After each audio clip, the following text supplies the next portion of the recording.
Bismillahirrahmanirrahim. Assalamu alaikum. You're watching PTV World and welcome to Views on News. I'm your host for today, Fahim. Bangash. Well, today we're going to be discussing quite a pertinent issue, that is the observance of Youm-e-Takreem Shuhada-e-Pakistan. We know today is the day that ceremonies were held all across Pakistan in all the tri-services. Even the Prime Minister, the President, they gave their statements regarding this day, the observance of this day, the importance of this day. We're going to be talking in detail, in depth about this day, its observance and the background of this day as well. And to talk about this, we have in our studios Brigadier Retired Waqar Hassan Khan Saab, who's a senior analyst. Waqar Saab, welcome to PTV World. Thank you very much. Thank you. And on the Skype line, viewers, we have Ms. Shazia Anwer Cheema. She's an expert in international relations all the way from Czech Republic. Ma'am, welcome to Views on News. Thank you for having me. Pleasure having both of you.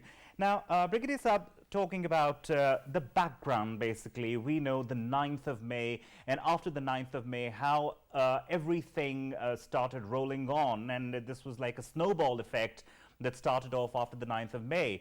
Could you shed some light on that? I think more significant is how 9th of May happened, because then we can connect it what happened after that. Now, 9th of May is not something which just erupted out of nowhere. So actually we did a paper, myself and my wife, on basically this phenomena of 9th May. And that was published in Tribune, and the title was PTI's Hymns of Hate. And it was a very, very scientific narrative. And I would say it was built up over a period of almost more than 10 months. In that, initially they started targeting the military leadership. It was, let's say, the ex-leadership and then the new leadership. But gradually they were starting zooming on to the rank and file. Because anything related to defense, security, army, air force, navy, they started basically demonizing. So they had an echo chamber which existed within Pakistan. It actually exists. Mostly on social media, and then they had their, I would say, members sitting outside, some of them retired military, unfortunately. So this echo chamber was now building, I would say, the hymns of hate. And if you know history, there was a Creel Commission formed by US government in First World War, because US was not ready to enter the war. Now they had to convince the public that was in the interest of. So Woodrow Wilson then created a Creel Commission or Creel Committee, which within 6 months created so much of hatred against Germany that then everybody was willing to join First World War. So this is one example. So I think that was done in the information domain, and 9th May was basically, I would say, translation of that hatred into physical violence, whatever the design. And I think fortunately the army exercised restraint. Maybe the design, I mean, we are still analyzing, the reports are coming that maybe the design was to have bloodshed on the Fell Road in front of Corps Commander House, make it an international event, and then maybe look for that so-called revolution as the PTI claims. So things are like that. Now we come to what happened after 9th May. One was, of course, assaulting of garrisons, assaulting of your monuments, and unfortunately our Shuhada monuments were targeted. One of our young officer who embraced Shahadat, Asfandyar Buhari, his father gave a message after 9th that his son's monument in Attak was vandalized. So he wrote that this is why my son sacrificed his life. So I think that became a turning point as far as military was concerned. And then you saw the law taking its due course. And now we are because there's supposed to be, I think, deterrence. Military's credibility was affected because they were projected as a paper tiger military with nuclear weapons. They couldn't defend their, cantonments. Whereas I think it was because of restraint that credibility was dented. But now I think there's going to be zero tolerance. I think politically at highest level, national level, and then at military level, it has been decided. Because time and again we keep on hearing the statement from the ISPR as well that it should not be misconstrued for our weakness. We know how to defend. You're right, they did show a lot of restraint. Now, coming to Ms. Shazia Anwer Cheema, ma'am, obviously, like Brigadier Saab was mentioning, that a lot happened, and obviously they wanted to make this an international event. Pakistan, the Pakistani people, they've always been very proud of their armed forces because obviously that's their main strength. Now, was it to malign that strength? Was it to show the international community that Pakistan is weak? Anybody can come in, anybody can do anything. Inside Pakistan, there is no writ. I think it was more than that. It was not just showing the weakness of an institution and showing that how an institution is weak.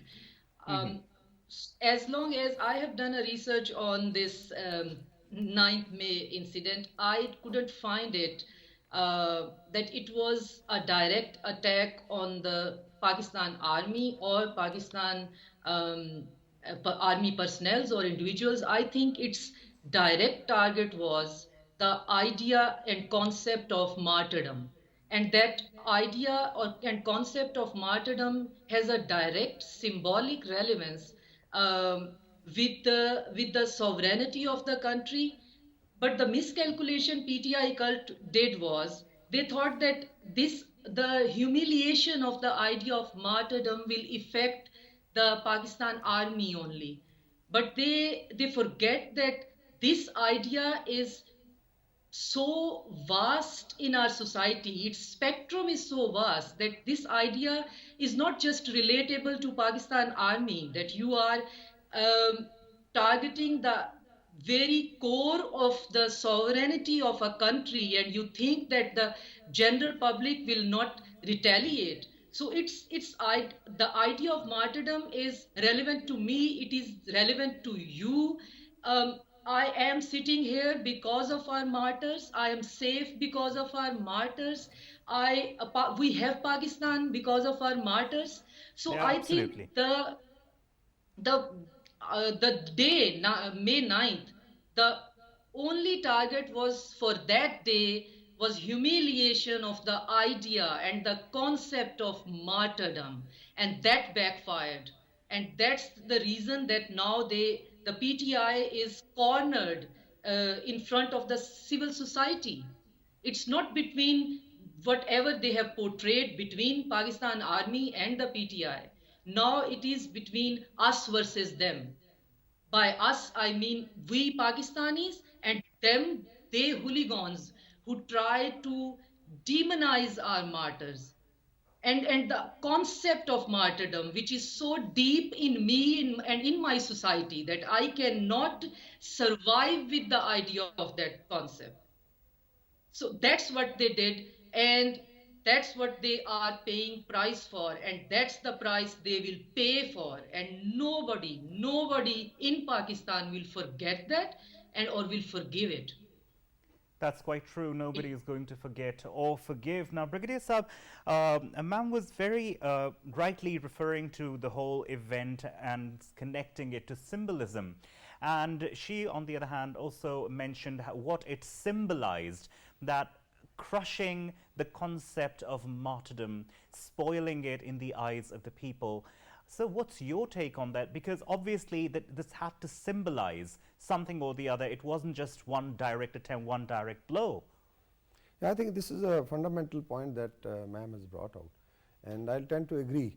But I feel there were multiple targets. For instance, let's say, although we don't claim, even our army chief says that as far as center of gravity is people of Pakistan, the military actually draws the strength from there.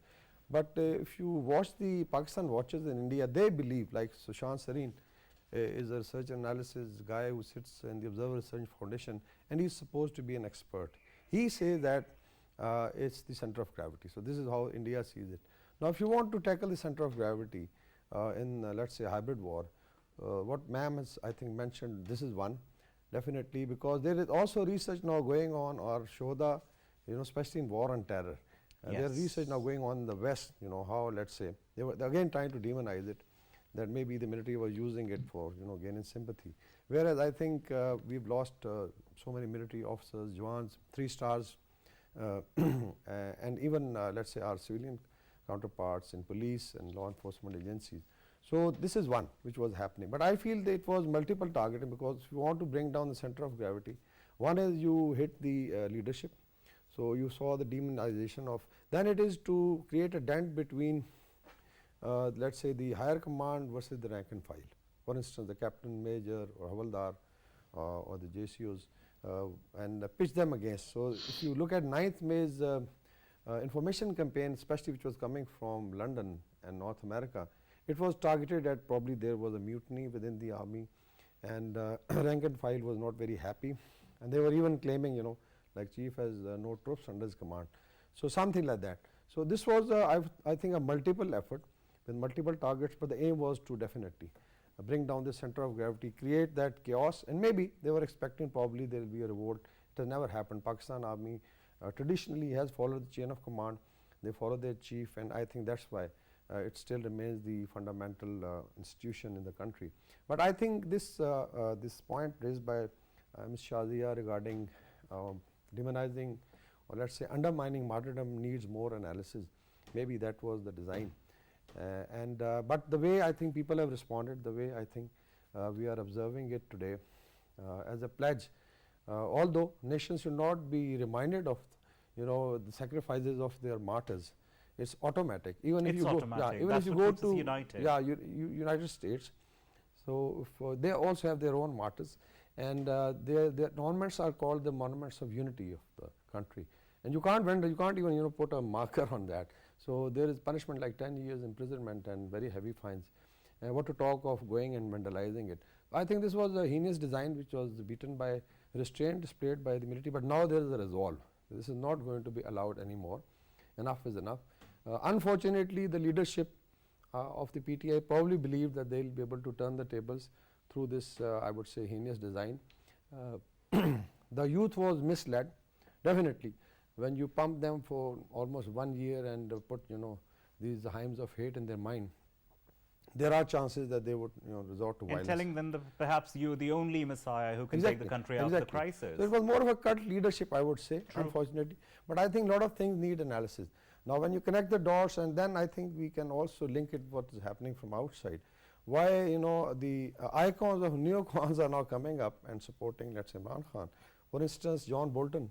He is known to be, you know, the architect of, one of the architect project of New American Century. We toppled the MENA region, we destroyed Iraq, we destroyed, you know, Libya, to some extent Syria, they created Ukrainian problem. So neocons have an agenda of chaos. Similarly is Zalmay Khalilzad, again an old neocon. So why they are, you know, now coming up, and why informal pressure is coming from United States. So I'm sure if you connect the dots, a lot of things are going to come out. They do make sense. Yes, you're right.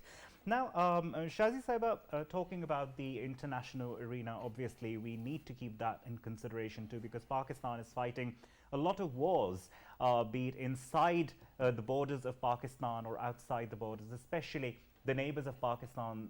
Pakistan is in a very hostile neighborhood. We can't deny that fact.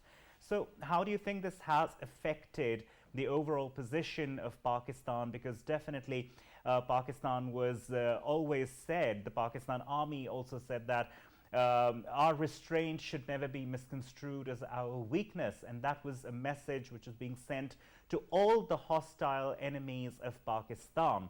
But now things have sort of, you know, after the event of the 9th of May, perhaps the enemies must be thinking from the lens of the enemy, and being an international affairs expert, how do you see this? I was reading an article written by an Indian analyst, and he used a German word, what Indians are feeling right now for Pakistan, and he used the word Schadenfreude, and it's a term commonly used in English as well, Schadenfreude.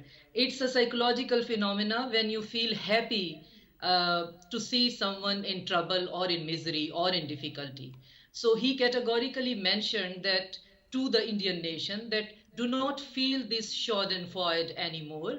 Pakistan army is strong, and Pakistan army, whatever is facing today, it could be a domestic turmoil, it could be a domestic lapse, but do not undermine the capacity of Pakistan. Look at the position of Pakistan, look at the new arrangements and alignments of Pakistan. We have a new deal with Iran. We are talking to settling the matters with Afghanistan. We are the core member of CPEC. An entire Belt and Road Initiative depends upon us. So we are a key player of ideological global south of the future.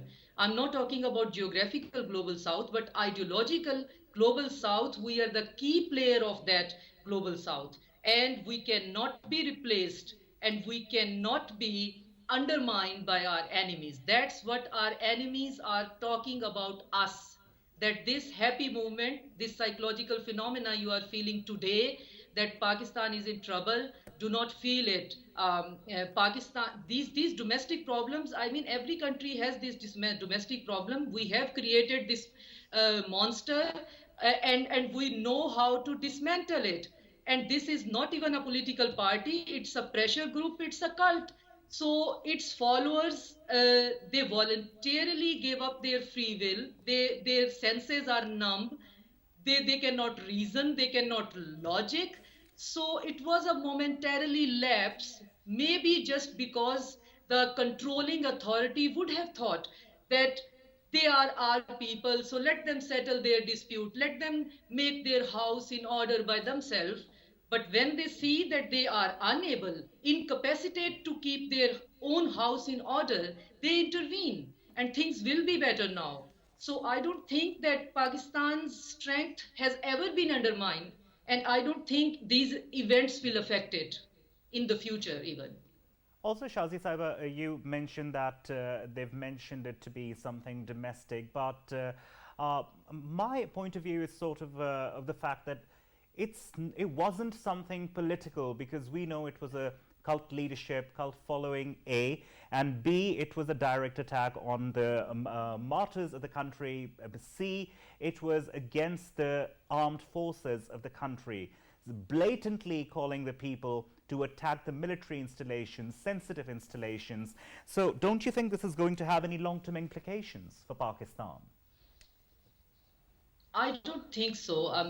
I'm sure that you have seen those images when COAS, Chief of Army Staff, is saluting each and every member of the martyrs' family and personally asking every individual that please forgive me and my institution for the emotional damage which have been caused, which have been unintentionally caused to you. I mean, we are not the partner in that damage, but he himself asked for forgiveness to each and every member of the family of the Shuhada. So that's the relationship we have with our martyrs, and that the relationship we have with our Pakistan army. We have no doubt that we are one, and we have no doubt that we. Right, ma'am. We'll have to go for a short break. We'll get back as soon as we can.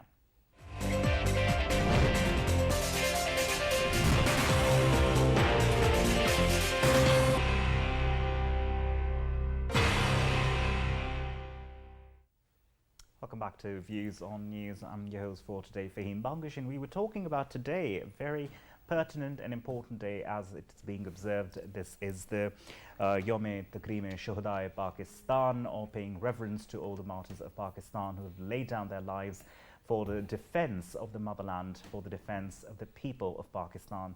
They're the reason why we breathe a sigh of relief. They're the reason why we sleep at night. Definitely.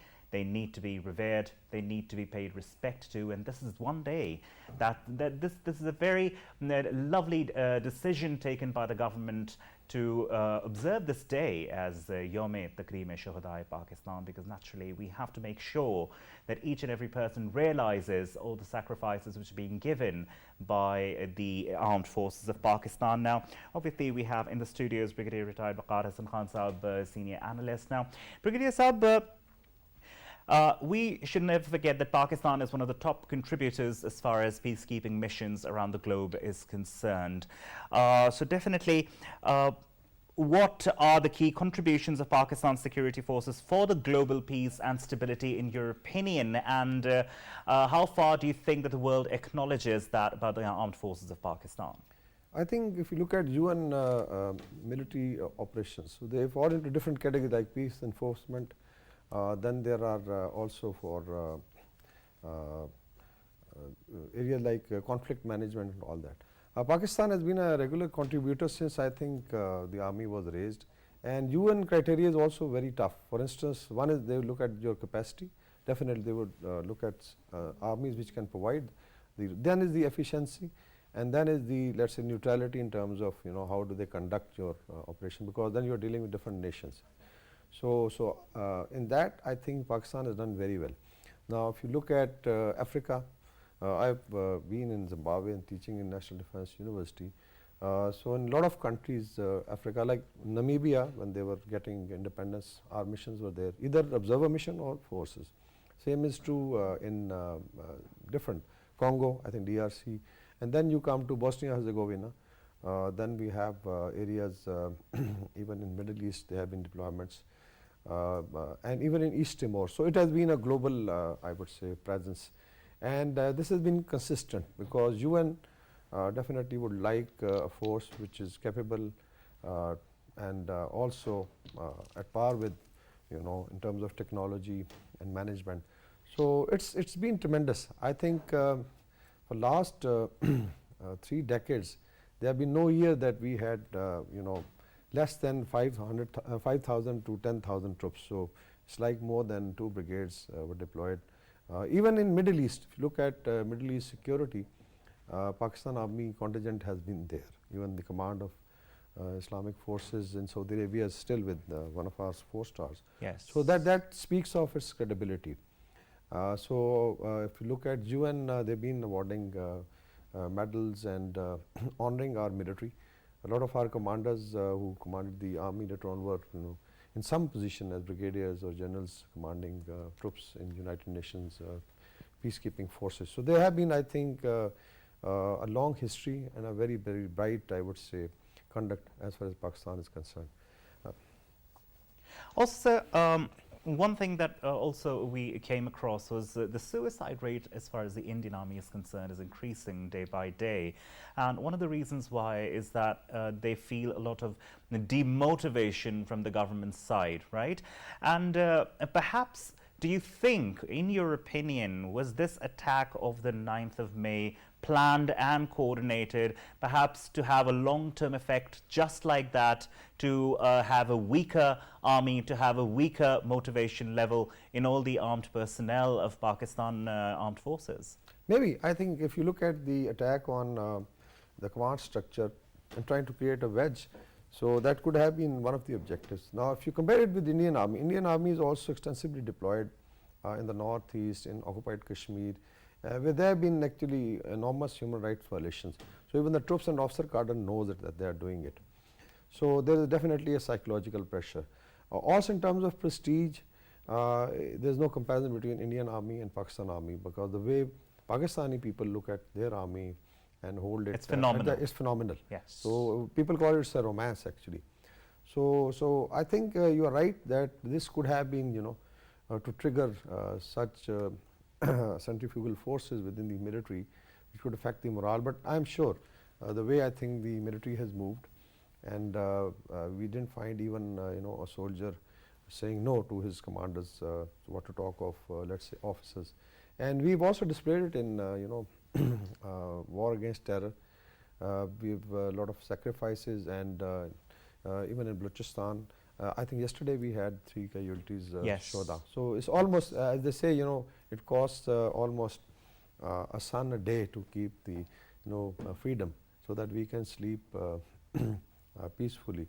So I think if the design was there, it has failed, and I'm sure the army and military is going to come out of this, I would say, artificial crisis more stronger, and inshallah, whatever the objectives are set for military, we are ready in case the political government decides to go and help our you know, our brethren in Kashmir. Whenever the call is there, so army will be ready. So I'm sure things are definitely going to go in a positive direction. Well, absolutely, we hope for the best too. Now we have on the telephone line Dr. Abid Abbasi, political analyst. Dr. Saab, welcome to Views on News. Dr. Saab, can you hear me? Yes, I can hear you. Thank you very much. Lovely. Pleasure to have you, sir. Now, sir, we know the event of the 9th of May, such a sinister and heinous event that we have to witness in our lifetime. And now that we see the Pakistan Tehreek-e-Insaf party, as it once was considered to be a strong party, now we see one after the other the politicians and the workers of the party leaving the party, and this is being seen on a daily basis, and something quite unprecedented, as I call it, because as far as I remember, this has never happened in Pakistan, that on such a mass level the party workers are leaving because perhaps they see no future. So what do you think the impact and the backfiring of the events of the 9th of May has had on the political future of this party? Thank you very much for your invitation. Yes, this 9th May, I would call it a debacle because this is unprecedented that a political party, rushed towards the sensitive installation of the country or attacked its own army and its own army's very sensitive installation. They reached to the GHQ. That is unprecedented. The enemies of Pakistan couldn't dare to do that, or the so-called custodian of the constitution and the political party that has played a very, very objectionable, obnoxious and questionable, and that is condemnable act by those people. Unfortunately, this party, as you said, that the people are getting away from the party day by day, and this is unprecedented because this party was not an organic party. It was maneuvered, it was made artificially, it was, pampered, it was given every sort of free hand to do everything in the country, and that has become, a cult following in Pakistan. We haven't seen that, having no ideology. Because if we go back into, know that in 2018, apart from all those efforts which were carried out to make Imran Khan a national leader and given our power to him by maneuvering so many political groups, if, for instance, the Janubi Punjab Mahaz, the group which was having some seats in the southern parts of the country, and a huge number of independents who got elected in the parliament, they were forced to join Imran Khan and he was given power. We have seen that government failed drastically. That was unprecedented again in Pakistan. That government couldn't achieve any objective for the country. They failed drastically, and we have seen the people who were given the highest posts, the apex posts. For instance, Usman Buzdar was given the portfolio of CM Punjab, who was actually unable to run even a union council. That person was given the largest province of the country. And after getting failure, after getting, fail in every sort of aspect of political, the governance in Pakistan, that party assumed itself as a fascist party. And unfortunately, some of the support they were getting from some sort of quarters. And then we have seen that then they crossed the red line. They attacked its own. Who can think even to attack its own armed forces, its own sensitive installations, Radio Pakistan, Peshawar, and many. Even they have not spared the most sacred, monuments of the martyrs, of the shaheeds of this country who sacrificed their precious lives for the defense of this country, for the defense of 22 crore people of this country. I don't know what the psychological condition was of those people, how those people were trained, how those people were given tasks to. I want to add one thing, that this was not a political way, that was not a political party that came out in the streets. We have seen so many agitations in Pakistan, political agitation. We have agitations in the country, but these a few hundred trained people, they have been trained for weeks and weeks. And what happened to Imran Khan? He was alleged, he was, there were some sort of allegations against him that he has embezzled the hefty amounts of, which was caught by the British crime agency, and that was handed over to Pakistan back. And that amount was allegedly embezzled by the then Prime Minister and some of his associates, some of his family members. And that asked the question that justify your position, that either you are, guilty of those things. If you are not, you should prove that. what about Imran Khan's 4 years in power? He put behind the bar every opponent, every leading opponent of his, politics. Either it was the former prime ministers, either it was former presidents. Mr. Asif Ali Zardari, who was the former president of this country, he was put behind the bar, and they have very, gracefully, very decently faced the cases within the courts and freed themselves from the courts. Similarly, former Prime Minister Shahid Khan Abbasi, today's Interior Minister Rana Sanaullah. It's a very, obnoxious kind of cases. Very, sort of a mockery was made to the law of the land. The nap, Niazi guts, what the people were saying. Later on, it has proved that Imran Khan was taking the credit of putting behind the bar every notable of the leader of the opposition parties, but not a single leader was convicted from the courts, which proved itself that those cases were frivolous, those cases were fraudulent, those cases were politically motivated. But when Imran Khan, after having 4 years in power, then he was, asked to prove himself. There are so many allegations. The foreign funding case, a very, sort of solid case, open and shut cases there. Right. Well, Dr. Saab, thank you very much for being here with us. Thank you for your time. And now moving back to Ms. Shazia Anwer Cheema. Shazia Saiba, of course, we know that as far as Imran Khan's government is concerned and his post is concerned, he was properly through a democratic process, he was removed from office. And we saw that, the whole international community saw that. And then we see after that, about 9-10 months after that, we see an attack after building a proper, systematically filling in the minds of the young people, we see an attack on the sensitive installations. Now, where do you see, if we look at it from the international lens, where do you see the democratic process in Pakistan going forward? By international lens, people are comparing PTI with TTP. And they are giving some examples like that your PTI is against the constitution of Pakistan, so they wanted another type of constitution that is presidential form of system. So they were working for that. They want that in Pakistan, and Tehreek-e-Taliban Pakistan also thinks that our constitution is anti-Islamic, so they hate our constitution. Then TTP and PTI, they both operate from KPK and they use KPK for their launching pad. So that's another similarity. The third similarity, what I am observing here, being in the West, that people are comparing being popular and being the populace in Pakistan. Both TTP and PTI operates on the basis of blind followership.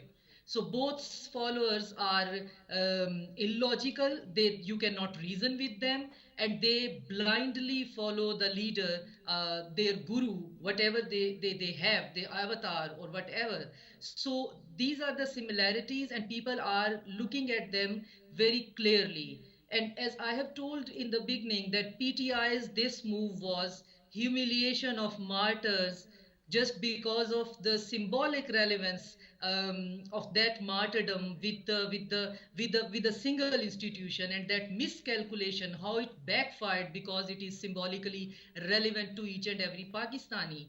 So now people are comparing PTI and TTP, that PTI is a not safe choice for Pakistan because they are not democratic, their followers cannot be reasoned with, they are not logical, and they are against the basic institutions of the country. And everybody in the West knows that Pakistan can only be functional just because of the Pakistan army. So we, as you already mentioned, that we are living in a very hostile neighborhood. So we cannot have here like a Scandinavian type of democratic socialist government here. We need our military, we need Pakistan army, and world knows that we need it.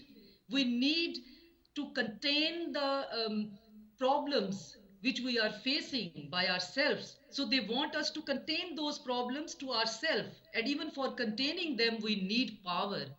And the only power we have in our Pakistan right now, physical power, is Pakistan army. That's true. And now, Brigadier Saab, developing on the discussion that ma'am was having with us, uh, you know, the foreign policy that Khan Sahib was following during his tenure as a prime minister, that was also quite botched, in my opinion, and in many people's opinions as well, because obviously there were halts and delays in many of the projects. Our friendly neighbors, our friendly countries, they were raising many questions as far as the delays were concerned. They were not happy. Now, and another thing that we see as far as the PTI is concerned, as you very rightly called the cult following, and the TTP as well, that's also a cult following, that there is extreme denial. They could not accept the fact that their prime minister is no more the prime minister.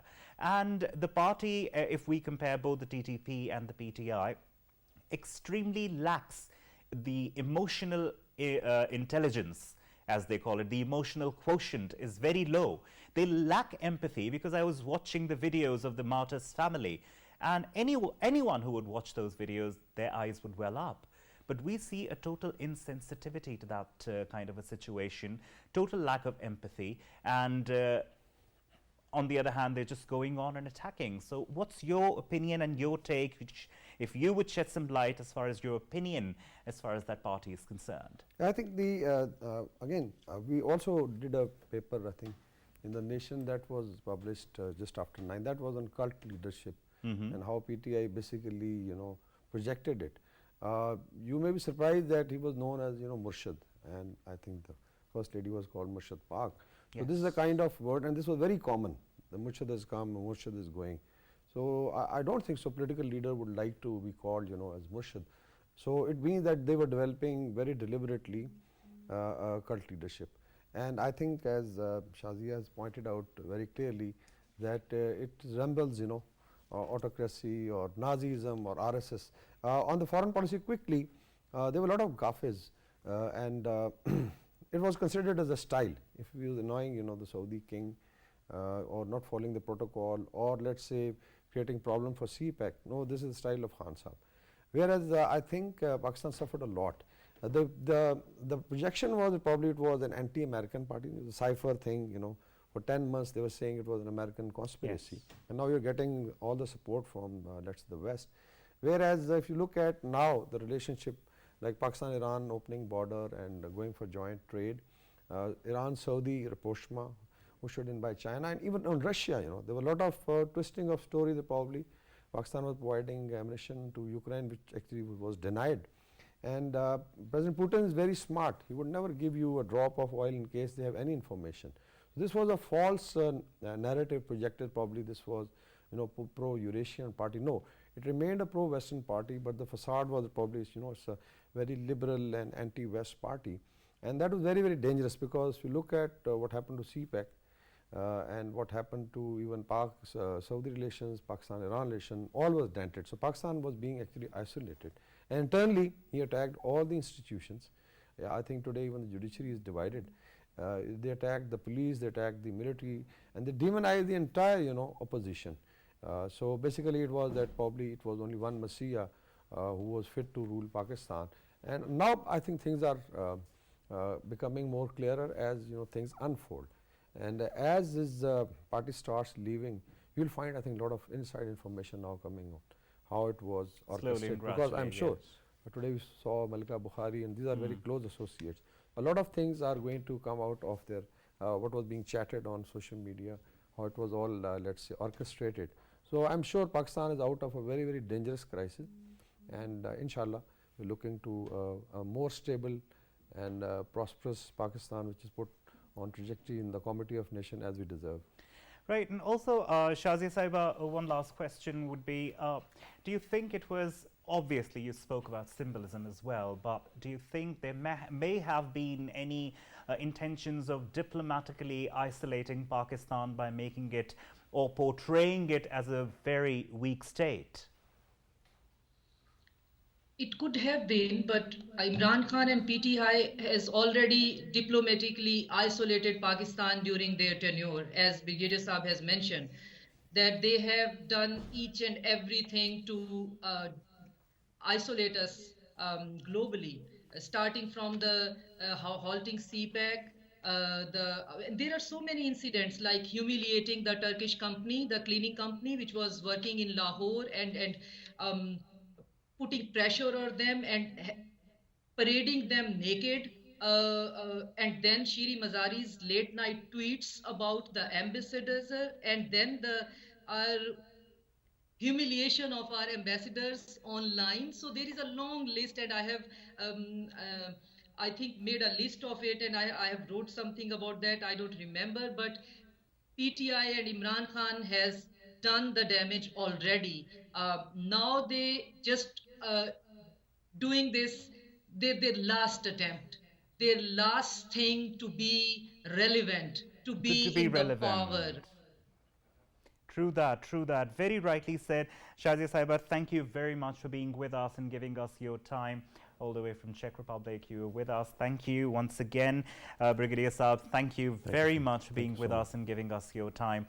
It's a very pertinent day, very important day, and considering the fact that you're also from a military background, I'm sure you also have very heavy sentiments and you also have a very heavy heart, especially because of what happened on the 9th of May. Obviously, we civilians also have such strong attachment with those installations, with those monuments, let alone a person from a military background.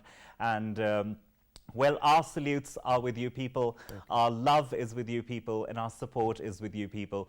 And definitely, long live Pakistan Army and all the armed forces of Pakistan who keeping Pakistan intact, who keeping Pakistan strong. Long live Pakistan. Thank you very much for joining us.